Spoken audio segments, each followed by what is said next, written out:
Oh, no. Rookie. Daddy, me go.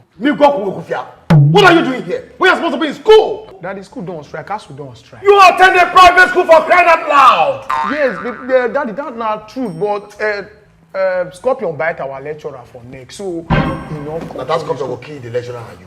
No, Daddy, never. Oh, God. So this is the lecturer. No, Daddy, this is my coursemate. We can't solve maths. Quadratic equation. Quadratic equation. Yes, sir. I'm trying for to... someone reading law. Since when the lawyer starts solving quadratic equations? Now, new this thing. New this thing. No, this is the new this thing. Talk. New this thing. You talk now. Oh, that's the name. Talk now. Mrs. Talk now. How are you? Hey.